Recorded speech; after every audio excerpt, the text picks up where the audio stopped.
Hi, I'm Leanne, lead for Scotland for Can Digital. Just wanted to share some briefing notes from John-Paul about election communications and use of platforms. Very relevant for use in Scotland. Do give us a call or a shout if we can help you with any of this over the next few weeks. Hello, I'm John Paul from Cannes. We've been asked by a few people to put this briefing together, targeted for council communications teams, focusing around election communications in the coming weeks. We're going to cover important dates and milestones and how to build up to those, compliance around reach, messaging and platforms, also which platforms are going to be strong and which platforms maybe to avoid, how to model campaigns and audience sizes, and also looking at some of the messaging that you might need to cover. So we have these dates, you'll probably be aware of them, but in the next few weeks, we need to drive voter registration and encourage people who need to sign up for postal votes. The proxy and voter authority sign up is by June the 26th, and then driving turnout and heavyweight voter ID reminders in the run up to and on the 4th of July. This is it laid out. We built this template which can be tailored to any location, so drop me a line if you want to have a look at it. But this shows you how we can deliver up until those various deadlines messaging that drives a whole array of outcomes. And this has been modelled to give sufficient frequency to the entire 18 plus population in any one location. In terms of compliance and planning, we need to make sure that we reach as many people as possible. So 95+% of the adult audience need to be reached and need to be reached with sufficient frequency to get those messages across.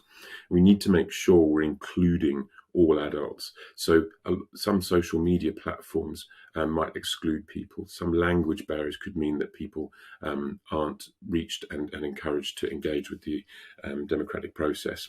So we need to consider that, and obviously also timings. We don't want to be prompting people to do things once the moment has passed or when it's not appropriate to do so.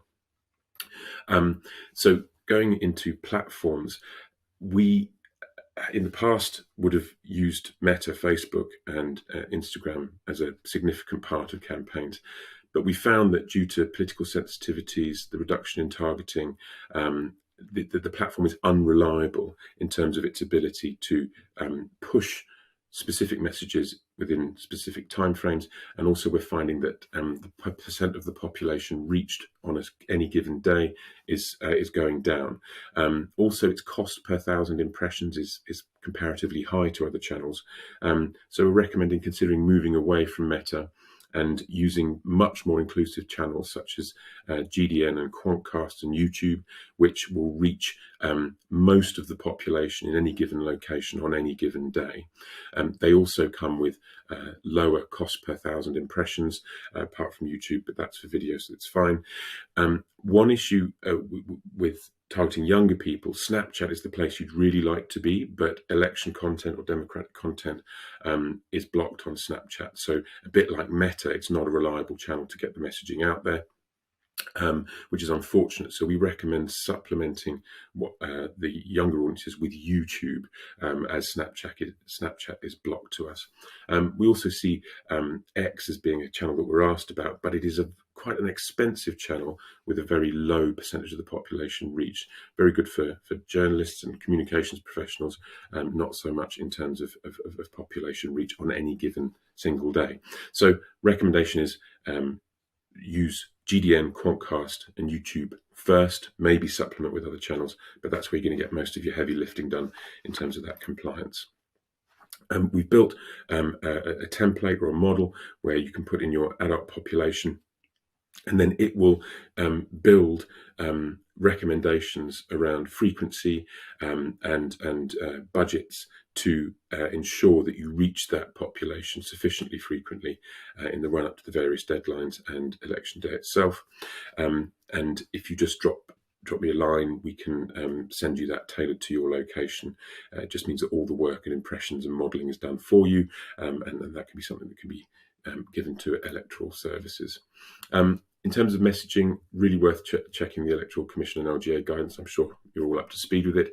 Thinking about young adults, prompting them, on acceptable forms of ID, and ensuring that they're registered and aware of where their polling stations are. With language, it's very important to make sure that where there are translated assets, they click through to force translated pages. You can do that using an array of large language models, making sure that user experience is consistent, and make sure that language is not a barrier to people registering and people taking part in the election.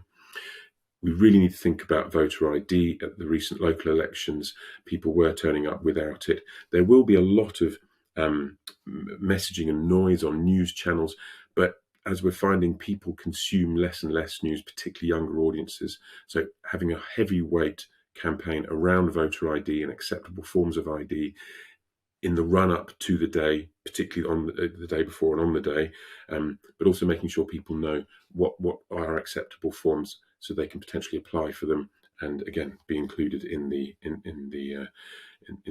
election. In terms of driving turnout, making sure people are making a plan, they know where their polling station is, and they're prompting them to make a plan to vote on that day and to bring their ID. Those two messaging strands will go very well together. And also a point we've been asked about what sorts of campaigns you're allowed to go. The LGA advice is very good on this, but things like foster care recruitment, general recruitment, some consultations around planning are absolutely fine. Business as usual, fine to go along, particularly if it's something that's potentially going to cost the public sector if it's switched off. So BA, you can keep going. But the advice is, if you've got creatives that involve politicians, probably pull those for now, and just keep it purely about the outcome for the public sector. So in summary, we've got a week really to put certainly the first phases of plans together. We'd recommend moving away from Meta, Facebook, Instagram towards Quantcast and GDN. And we'd also recommend keeping it very, very simple. Broad, ensure everyone's included, simple messages, and an even weighting across everything that you're doing, partly to ensure that it's fair, but also to keep it simple for us in terms of, for you in terms of reporting. So if you want that model, or you have any questions or would like some advice, please do get in touch. It'd be lovely to have a conversation with you. And we hope to speak to you soon.